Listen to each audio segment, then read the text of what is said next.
So now we will start with the talk.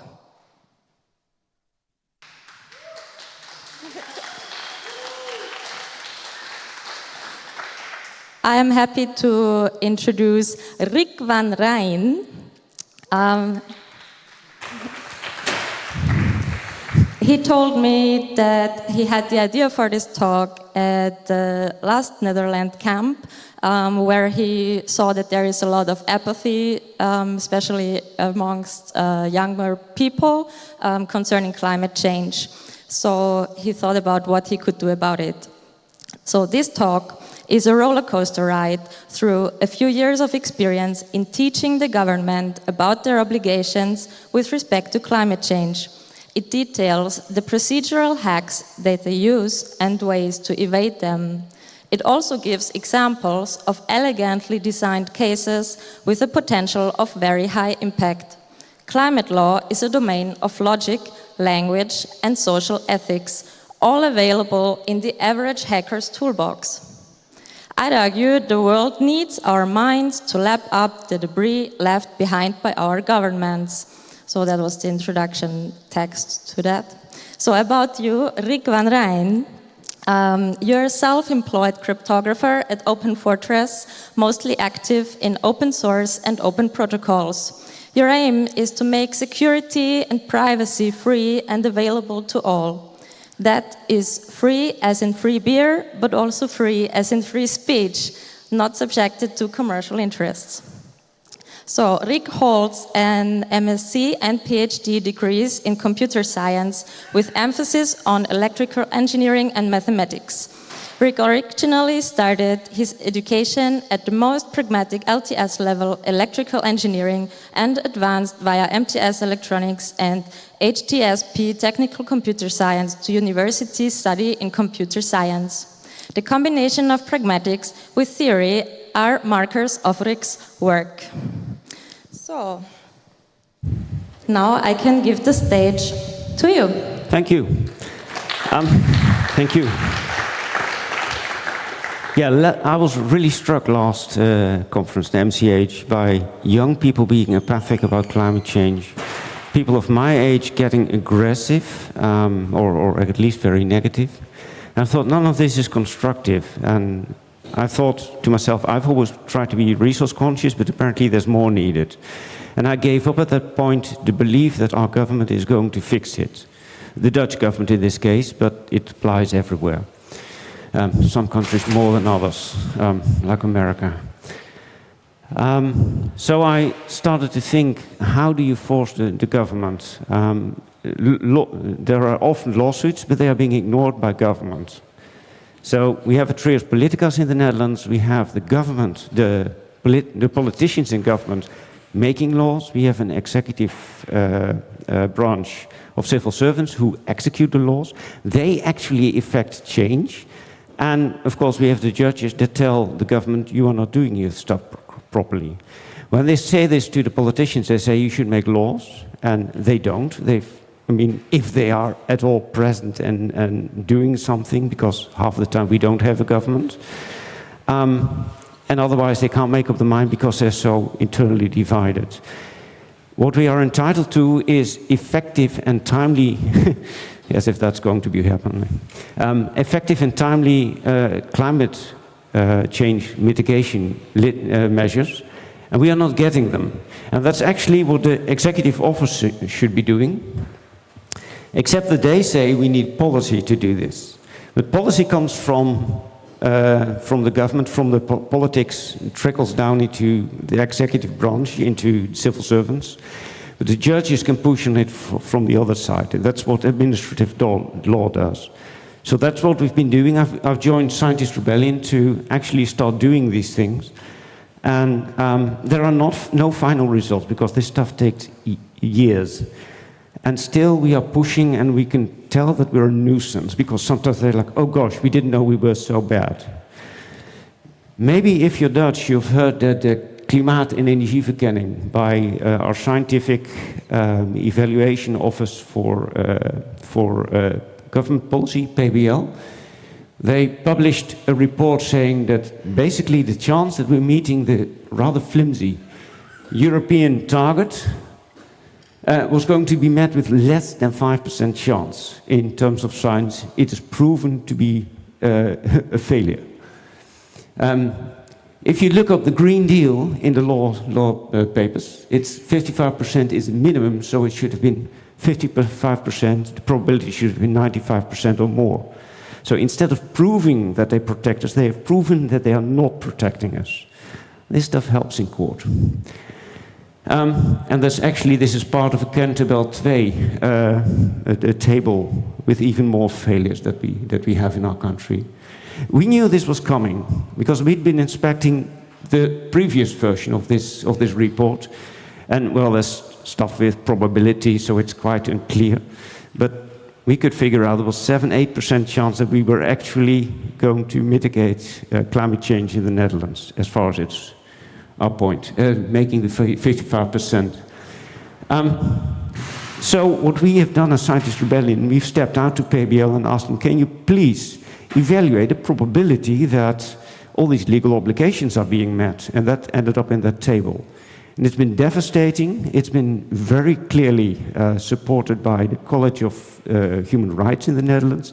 It's come to a very clear statement from the Supreme Court in the Netherlands that do more, you're not doing enough, terrible.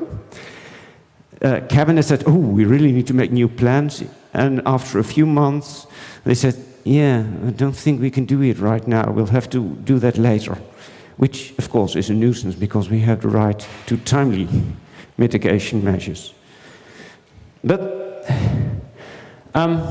so we asked them, by the time the A12 got blocked, a few weeks before, we started thinking, can't we ask the government in the proper way, using their procedures, to stop handing out fossil subsidies, the thing that was the A12 blockages were about, using administrative law. So asking the executive branch to stop handing out these, taking these decisions to hand out these things. But if you ask it that way, it's very easily considered something political, and no judge will make a political decision. They will only say, it's certainly wrong what you're doing. They won't say, yeah, I sort of agree with them. They will not get into the subjective area. They only do the marginal checking of the things that government does. So we devised a trick. We've asked the government, the executive branch, to maintain a list of effective climate mitigation procedures and make it open to the public so that anyone could inject ideas there, give politics full freedom in sorting it, allowing politics to do something else instead, but at least do something, because now they do nothing, and that should not be an option. So we said, you have an obligation to mitigate climate change, so then you have to fall back to this list or some other form of policy. And they thought it was a bit of a complicated thing. It sort of shrugs against the trias politicas and such.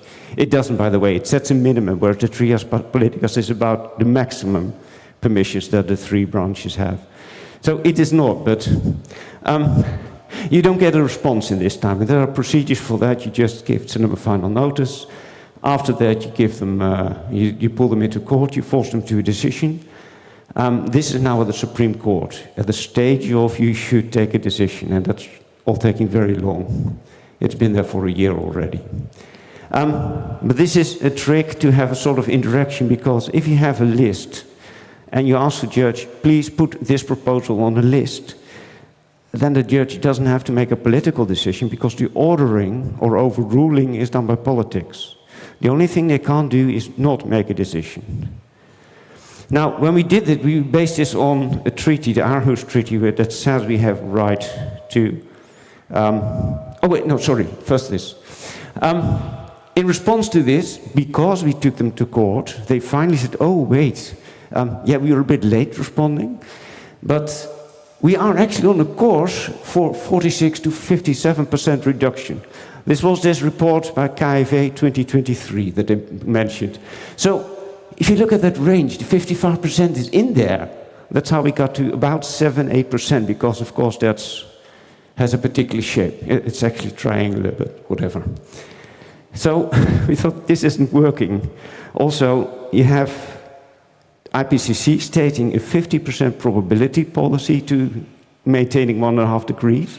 You have a European goal that's actually aligned with 2 degrees and hoping for 1.5. And then you have the Dutch not even making that. So there's sliding interest. The policies build on top of each other and you lose something on the way every time. So we told them that actually this 8% means that you're probably doing 1.25% in reality because there's too many layers of laws. So, yeah, they said, but politics has a few ideas and that should be good for another 4%, according to them. Okay, we have gut feelings now being mixed in with a very thorough scientific analysis by an independent bureau. Sorry, we're not taking that. So we asked PBL, what do you think about this? This isn't right, right? So we got a nice letter stating, indeed, this is not the way this is done. So very polite, they stayed neutral, but at the very least they supported this. That went straight to court, of course.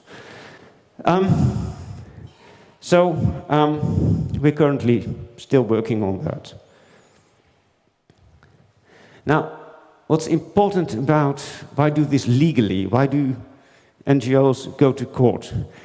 That's because government inherently is not about truth, really.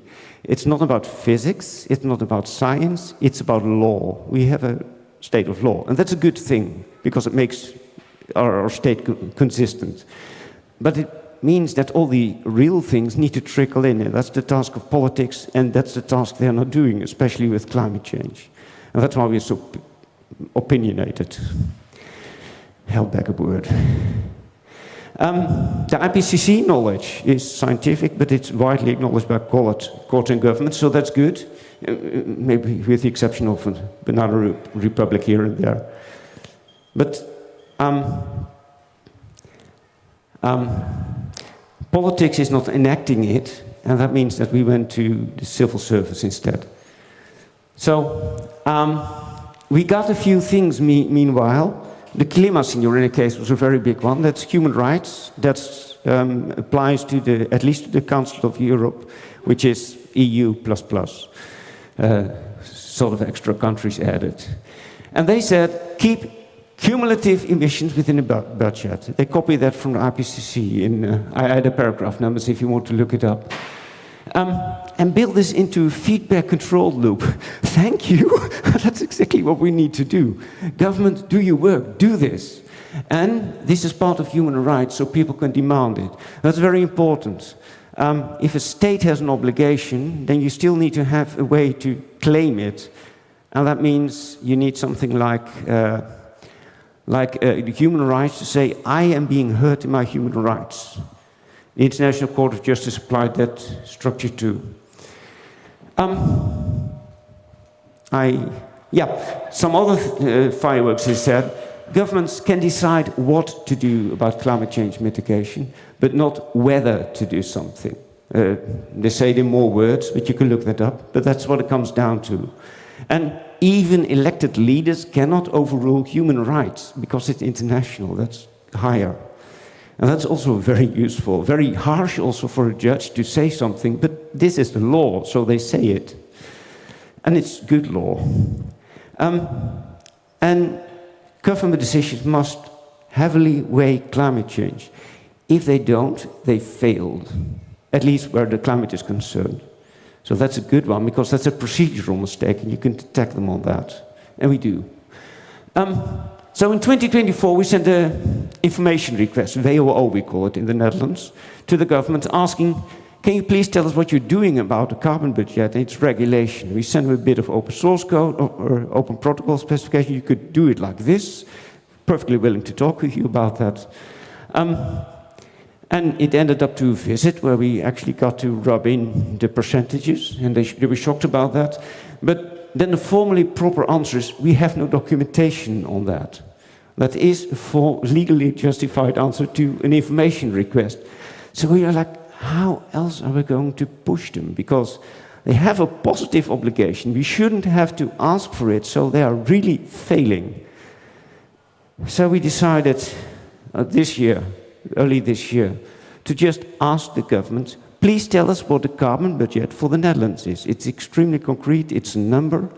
It applies to the people on the market, so it applies to others than just the government, so it's not policy, so you have to answer this.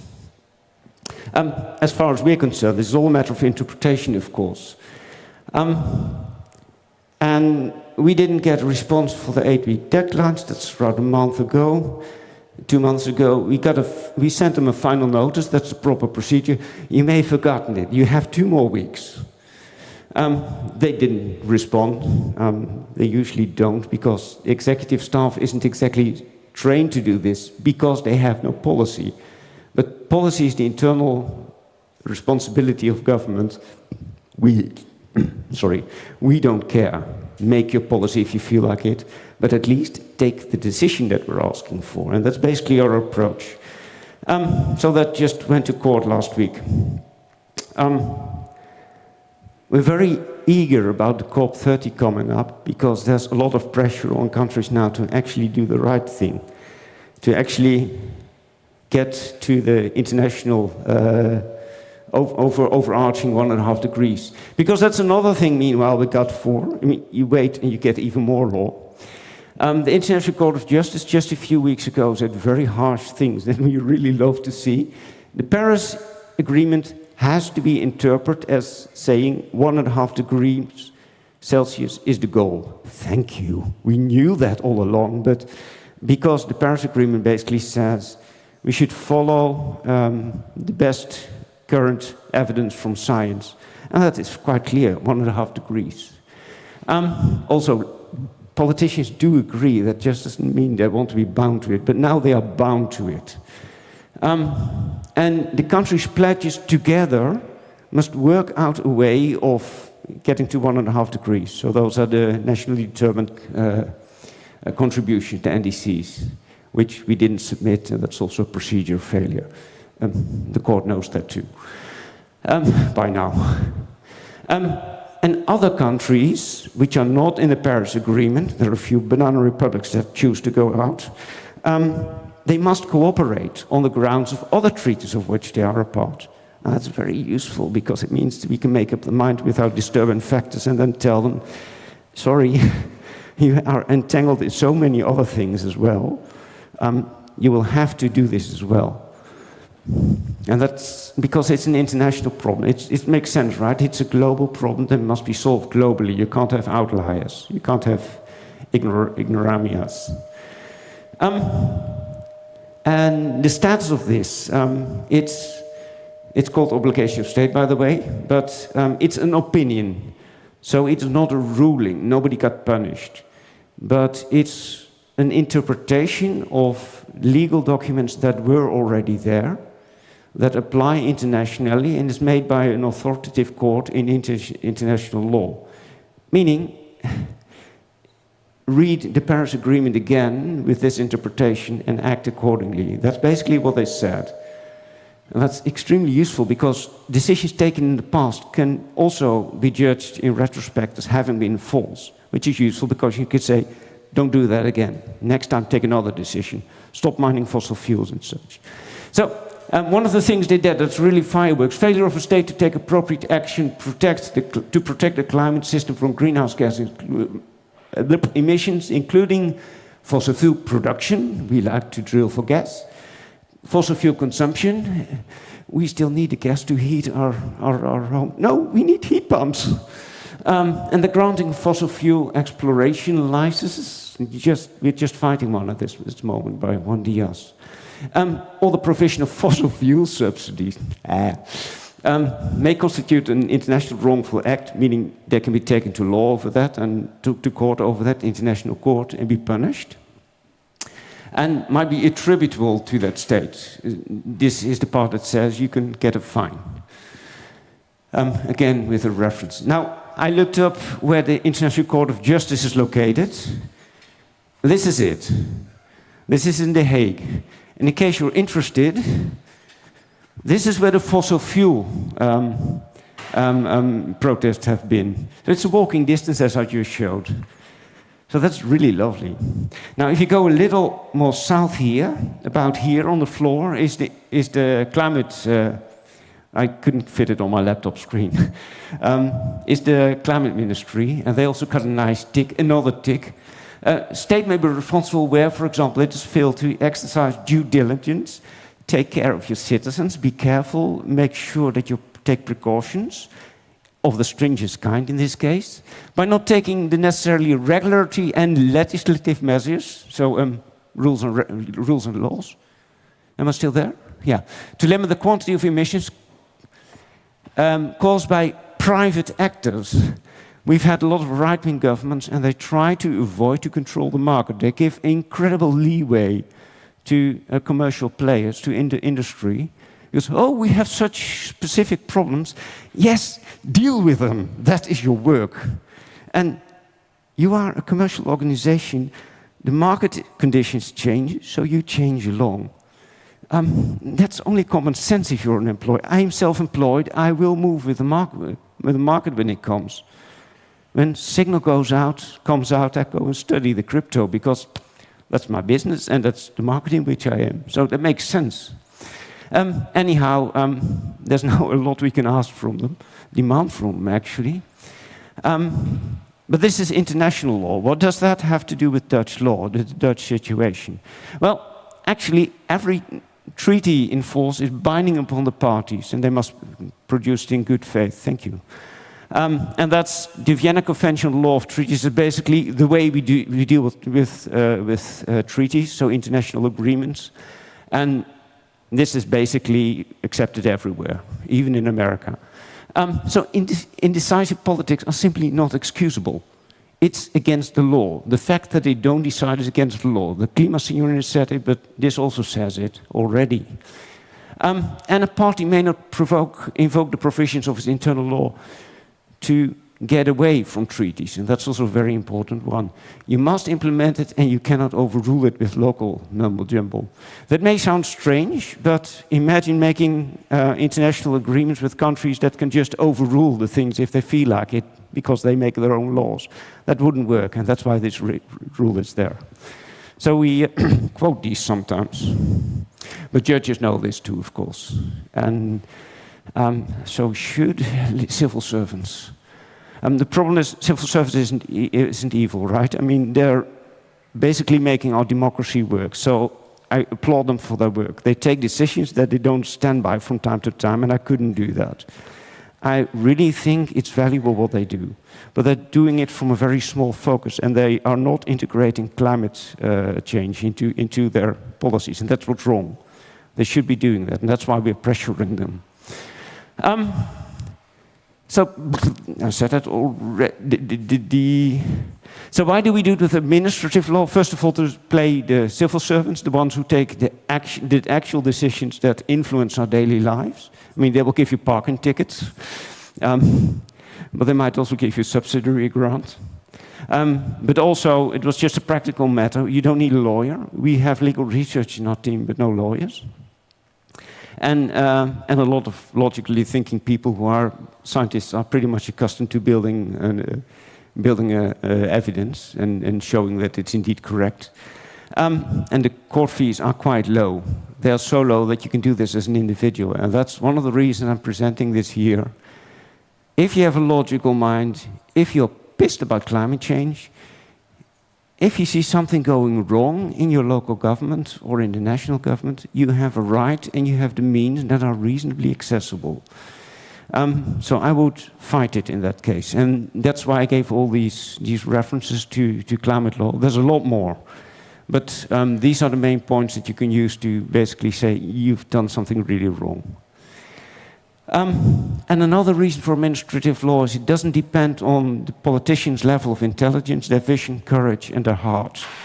It's handy to not have to rely on that, especially in the Netherlands. So how does this work?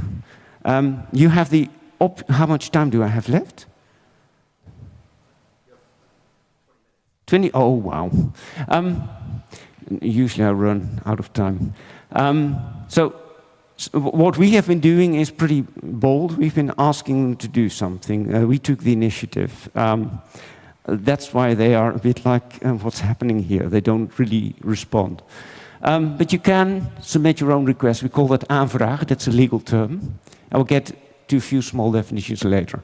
You can you wait the deadline, send a final notice, and then go to court and say, I want a decision on this. And if you've done it properly and followed the right procedures, the judge should rule in your favor.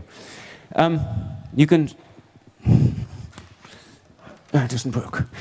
You can submit your view to, if somebody else has asked for a decision, we would like to go drilling in somewhere in the Waddenzee, for example. You can submit a view to that, because those procedures tend to be public. They are on a website, you can follow those, and we do that too now. We could use a lot of help actually doing the work, by the way. In every specific situation, there are specifics, and we could really use help with that. So, feel free to let me know. But you can basically respond to somebody else's request and add the climate viewpoint, and they have to weigh that heavily. And you can also add the international laws so that they know they can't go over that.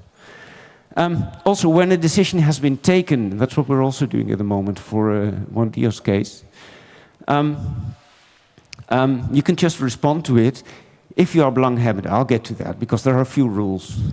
And that's called, this phase is called making objection, bezwaar. Then you go to court, which is beroep, and then you might even go to a higher court, Supreme Court, which is called hoger beroep. So those are the terms. It can take from weeks to years. We do a WO request, an information request usually takes a few weeks. They will try to stretch though, especially during the holiday. But it's mostly spent waiting. You need to get it out of your mind, so you shouldn't be on your own with that. You should discuss this, because otherwise you go mad. I know. But it's mostly spent waiting and occasionally responding to a letter. Usually it takes them 4 months to respond, 3 months to respond, and I will respond the same day, because it's clear. I mean, I don't have to look at the Dutch law, because international law applies. If you go against international law, I don't have to look what rules you prove. Thanks to the Vienna Convention, Article 27 that I just showed. Also, governments have deadlines. So that's usually 8 weeks, sometimes 2 weeks, but the courts do not. So that's one reason it takes longer. The courts are overmanned, because basically government isn't doing its work. Therefore, the courts are being brought in, and that means they are overstretched. And in the phases of bezwaar and beroep, you have the right to be heard. You don't have to take it, but you can basically visit the judge or visit the ministry and talk to them about this. That's a good place to frighten them with facts. Confront them with threats. Facts is what I meant. Een aanvraag, that's the term I said. If you take the initiative, that's formally verzoek van belanghebbenden te besluiten. A little longer, it's in de Algemene Wet Bestuursrecht. This is in Dutch, I'm sorry. Other countries have similar structures. So you will need to translate. It makes no sense for me to use using English terms for something that is principally Dutch. Besluit is een bestuurlijke beslissing met rechtsgevolg. So government takes a decision, and it must be a legal act. And a legal act means somebody shall or shall not, and there may also be a company or that sort of thing. So a few things to be careful about. Politics is out of the question. Judges will not rule on subjective issues. So the structure of government is basically, there are very static boundaries drawn by law, and within that, politics can freely make its choices. That's also why they're trying to broaden their range of choice, because they don't like being squeezed into an ever tighter squeeze hole. But that's what you get when you defer a problem that piles up, like climate change. Policy are internal guidelines that the government used to say, well, we have two opposing views on a decision that needs to be taken. How do we generally handle these things? Generally is here the key word. So if something is a rule of how to deal with such balancing acts, you can't ask for it. But you can ask in your specific case. Say that you are a shareholder of Shell. That's very easy. It's a few $30 or something. Say you're a shareholder of Shell. Then you have a financial interest of going to the government to say, I would like my financial investments to be safe in the future. Therefore, I would like to know the carbon budget of Shell. This is another thing you could have a lot of fun with. I certainly advise this. We're doing it at the national level, but we're probably also going to do this for different parties. I mean, the most damaging parties are usually the ones that are with publicly traded shares, and you can get them and then basically have an interest from that. Because belanghebbende is an important, that's a drempel. That's a minimum requirement you need to meet. You must have an interest in the decision, and there's some rules are being applied for that. They are abbreviated to the letters f.opera, which basically means it must be a factual decision. Well, that's easy with climate change. It must be objectively measurable. Well, we have a lot of people measuring this now, so there's no problem there. It must be personal, meaning I must be hit by it. It must affect me, which is difficult to show in climate change. It must be not be on behalf of someone else. That's also involved, but so that's difficult. And it must be an actual problem. It must play now. Now that's another difficult one. Thank you. The Aarhus Treaty deals with those because it says that it tries to protect the right of every person of present and future generations. I don't know how they could now apply to a court case. Now have a court case to protect their future rights. So this really helps to live in an environment adequate to his or her health and well-being. There's something missing here, I know, but that's because it's an old treaty. And this gives you access to court, access to information, and also influence on decision-taking. That's pretty much the goal of Aarhus. So most of the f.opera constraints fall away. I only dropped the rechtstreeks. The thing you're asking for must be directly related to your interest. And your interest might be having a share, having something in the Chamber of Commerce, description of your company. But it might also just be, thanks to Aarhus, that you as 3 neighbors got together and said, we form a group that fights climate change. That's enough. I mean, it's more difficult to prove that that's what you're doing. But, well, you send each other a few emails, you print them. Basically, that already shows what you're about. But this gets hairy at some point. It gets less certain. But if you have a company, you can just edit the records at the Chamber of Commerce. That's a very easy action. And you're done. That's also not very expensive. So there are many ways. You do not have to be an NGO for this. And you do not have to be a legal person. So a BV or NV in the Netherlands, or limited. And that's what people often don't know, and that's important to realize. This is the democratic problem. This is democracy acting for the people, to get your right when you deserve it and when the government is doing something wrong. So that's what we're taking very literally. There are a few obligations to the government that are useful to know. They must collect relevant information. Climate change is very often involved, and if it is, they must collect information about it. They might forget that from time to time. You might want to check that. I'm also saying this because it's recorded, and I hope that the government is going to watch this, because that will save us a lot of struggles with them, because I would rather prevent going to court, but they make it so necessary. They must stick to legislation, so to laws and to rules. They cannot make up their own mind unless the law tells them that it's a balancing act and that they usually employ policy. If there's no policy, they get stuck, but they still have to execute the law. So that's why we are pushing from below. And they must form a timely decision based on logical reasoning. Some of the people in this audience might be better than the average civil servant on that area, so you might want to check their answers. Like the example I gave, that's a disgrace in terms of science, in terms of accuracy, in terms of logic. And they have to be zorgvuldig, conscientious. They have to be, and when they fail these things, they haven't been. And that is a procedural fault, and that means you could say the procedure must be blocked. So you took a decision, the procedure for getting to the decision was wrong, therefore you must destroy that decision. So we're doing that now for a drilling request that's going on in the Waddenzee. The drilling has taken place, but the procedure was still wrong, and we wanted to learn that for the future. So are we hacking the law? Don't know. I think we're just using law as it's intended. But we're doing a few creative things, and that can, from time to time, be really useful. The people to do that must be detail mongers, they must be creative, they must be able to connect the dots, see through the abstractions that other people conveniently assume, but that's what we do all the time. So I'd say that most hackers would fit that profile, and if you have clarity of writing, not prosaic, but accurate, that's very helpful. Sorry, documentation writing, I know most people hate it.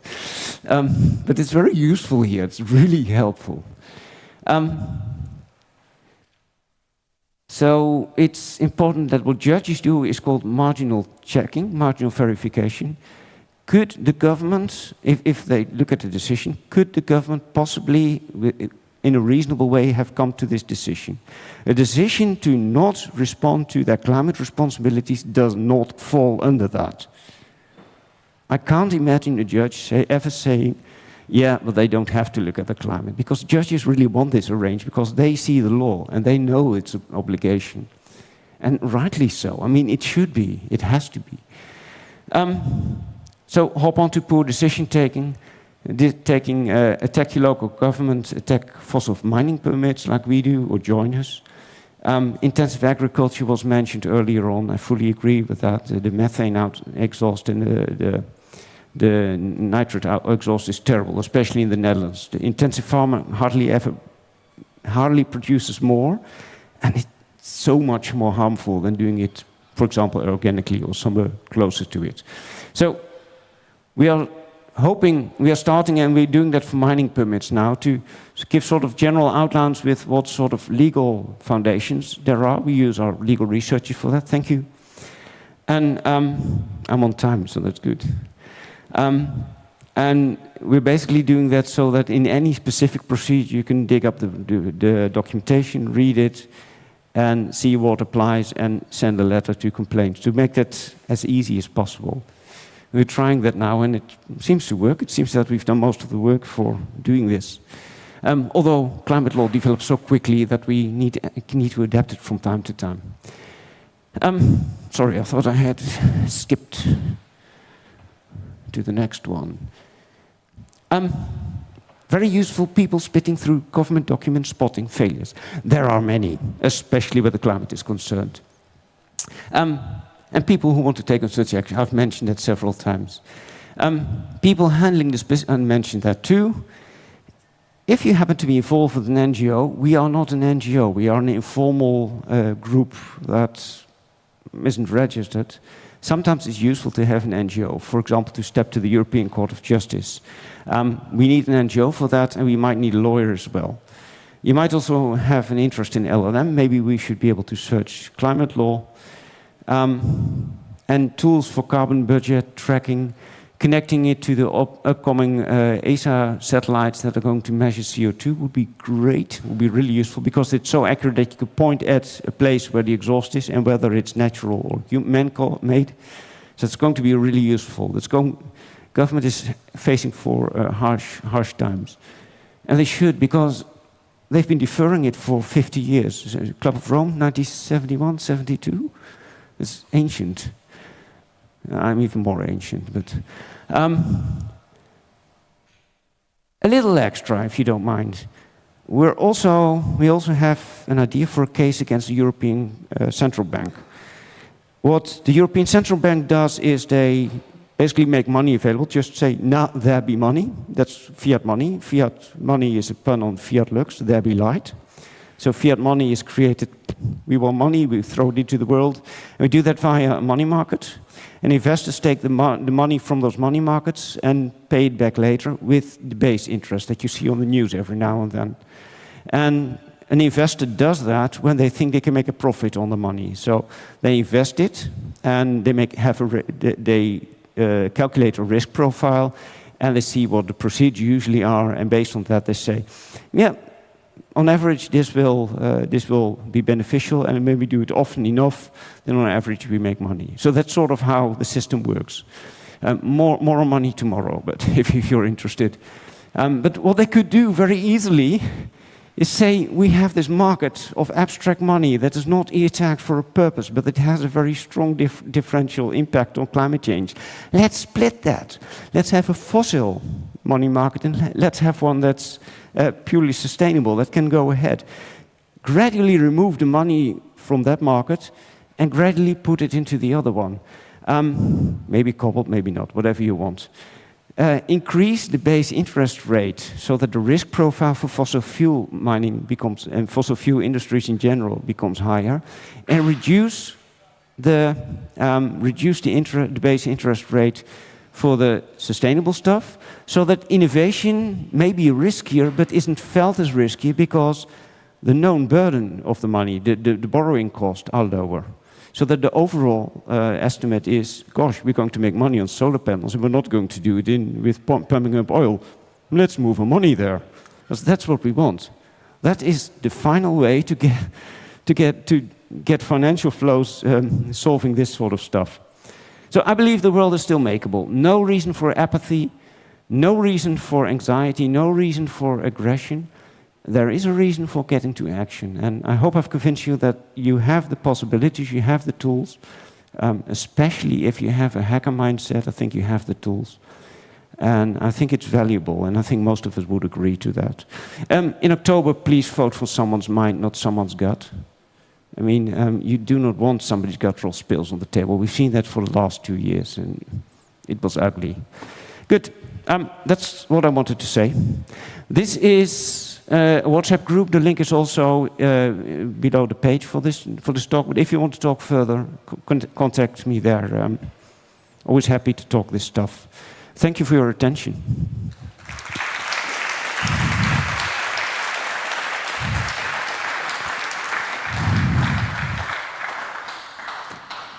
Thank you, Rick, for your interesting talk about this ways how we can deal with governments here. We have a few minutes left for a Q&A. We have a signal angel here. Maybe there is already something piling up, but I will also give the opportunity for people in the room to ask questions. There is microphones. You can queue up exactly. But let's start with the signal angel. Is there a question already there? From the internet currently? Not yet, apparently. Then, for you? Hi.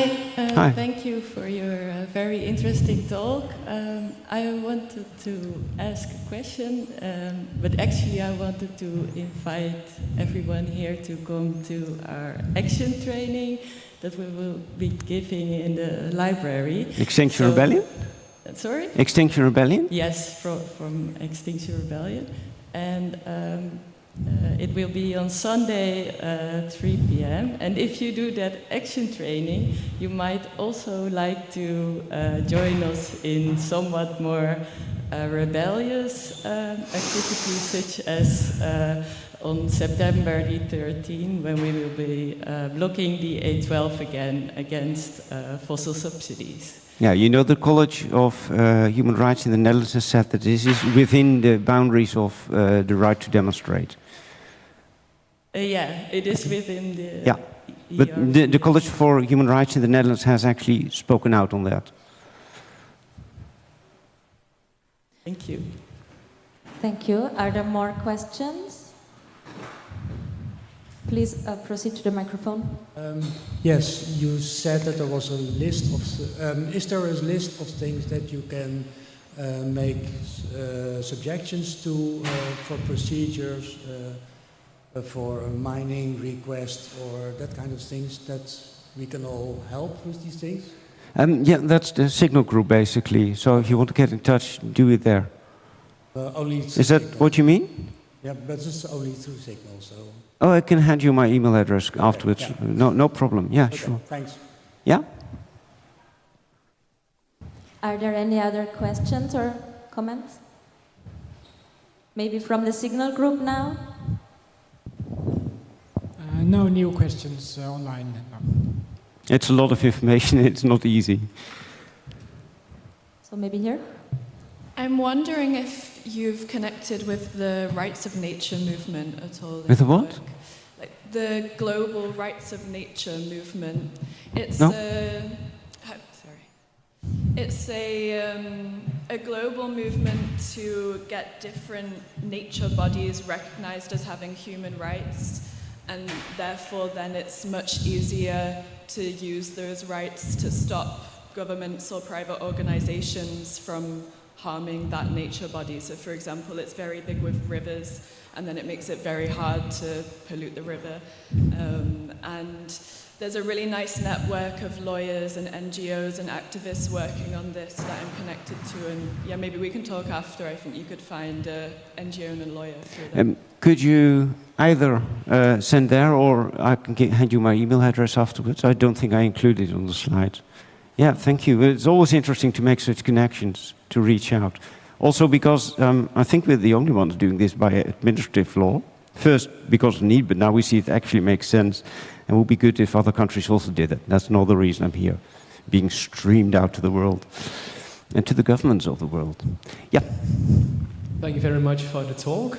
It was very interesting, and I find it a very useful thing to think that for like milieu, for like environment, you can actually take steps as a democratic citizens to have influence there. What popped to my mind was, can you also apply this in other areas? So like I said, I really love the environmental part, but you said you were also working on crypto and privacy, for example. Enforcement of privacy is very difficult. There is, by my knowledge, not a lot of good privacy definitions in national law, but there are some on international law. Is it possible, for example, to make cases against, I don't know, ring doorbells or things like that, or maybe government policies in terms of privacy using those kinds of legislation? Good question. Quite a bit of this is shady. The things I've shown, the clemency hearing in the International Court of Justice was specifically about climate. They also speak about other things, and apparently you have something in mind. Of course, we have the GDPR as well in Europe. Let's talk about that later on. Maybe, yeah. The things I said about going to speaking out to the government and saying, I would like this to be established, is the sort of thing that you can just do. You can ask, as a company, you can just ask, I would like to run around this grass at 180 kilometers per hour, and if you ask that, they will say, well, are you legally permitted? And they will say yes or no. So basically, whatever you have in mind, you can ask for. Also, when you do your tax return and sort of thing, you basically also do that as a citizen. So citizens can also do this. And also the procedures of then objecting, so bezwaar, and taking to court, beroep, and hoger beroep, Supreme Court. Those things all apply. And sometimes there's a different route, but these things are all usable. Why I said it's shady is that it's one of those areas where privacy is a subjective matter. We don't think so. But other people have other opinions, and this is how democracy works, right? You have opposing opinions, you need to make a balancing act, and that's the task of the government, so we can live side by side and not get in each other's hair. So I'm always willing to talk more about this, so pick me up there or there afterwards. Yes, yeah, we thanks. have to cut it short now. Thank you for all your questions. A big applause for Rick van der Rijn for this very important topic. Thank you for being here and giving us this information. Thank you for asking questions. Rick is open to talk to you now after the talk. Yeah, that's for this.